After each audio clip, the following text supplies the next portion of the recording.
Hey everybody, I just wanted to share some stuff with you, specifically Blake Lively blind items, because she has a history going back to the beginning of her career of basically doing the same thing that she's been accused of doing now. So, some caveats. Unless they are one of mine, they are just the best guesses. Although I will tell you that a couple of them I can guarantee you are 100% correct, especially the ones from Ted Casablanca. So let us begin, and we will go back to December 13th, 2007, and it is one of mine. This actress is so new on the scene that it is scary that she is already the subject of a blind item. Television actress and young on a new network show, a modest hit if you will, maybe better than modest. At a recent party, she saw some people who had brought some coke. Being the idiot our young actress is, she said something along the lines of that now she is on a hit show. She wanted to see what all the fuss was about, and wanted to try coke. So try it, and try it she did for most of the night. Enough so that the two guys providing it had to get some more. When informed how much they had spent and she had snorted, she offered to help pay, but they wanted more. So her actress who had the big break has now snorted coke at a party and been banged by two guys for the privilege. Can't wait to see what the other cast members are doing. And that's Gossip Girl and Blake Lively, February 14th, 2008. This is from the New York Daily News. Which rival young actresses on the same hit show are forced to pose together at PR events, even though they hate each other? One resents the other for having knocked her off her star of the show pedestal, and that is Leighton Meester and Blake Lively.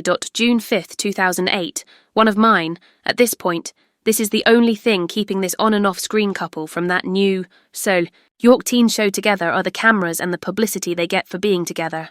And that is Penn Badgley and Blake Lively, November 2nd, 2008, from Full Disclosure, which sexy starlet keeps blabbing that she can't stand her faux boyfriend. The producers of her hit show hooked the young couple up as a publicity stunt, but she says that every time she has to smooch him in front of the paparazzi. It's like Frenching a lizard, and that is Blake Lively and Penn Badgley. December 11th, 2008, from Page 6, which actress who plays a teen on a hit TV show incorrectly insists she's a size 0.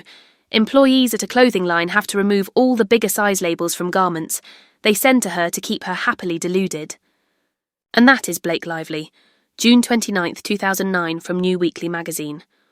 Which TV actress caused a fuss at a recent store opening in New York City? Even though she's relatively new off the mark, she was seen kicking up a stink about the fact that she wasn't allowed to take any of the pricey duds home for free. And that is Blake Lively. September 15th, 2009, from BuzzPhoto, which A-lister couple's relationship is on the rocks. Seems he's cheating with his much younger co-star, and the wife is now trying to accompany the two on set as much as possible. She heard the rumours way before we did, and is now hanging around to nip this thing in the bud. And that's Ben Affleck, Jennifer Garner and Blake Lively. December 29th, 2009, from Lainey Gossip. It was mystifying several years ago why she was hyped the way she was hyped. Just another starlet with no real significant starring vehicles, somehow ending up with a prestigious magazine cover proclaiming her as the next IT. Well, IT never happened. And after all this time and a string of failures, she's been trying to change the course. So she's gone back to the major player who tried to make it happen for her the first time.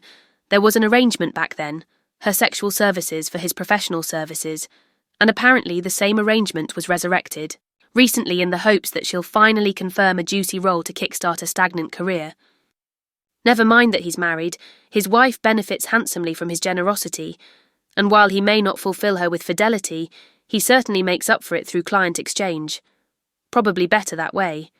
And given what he looks like, it totally makes sense. But he is a legend in the business, both for his accomplishments and for the way he leads these ladies to their accomplishments, counting of a couple award winners and a few box office heavyweights on his resume, which is why he quickly tired of our poor girl and discarded her, but not before drying her out. One day, late summer, they were joined in a hotel suite by a third gentleman. Identity insignificant. Both of them enjoying her as she allowed herself to be taken and decorated appropriately, all for a reward at the end of the session. The privilege of simply looking at a script. No promise, no confirmation, just an advance read and a suggestion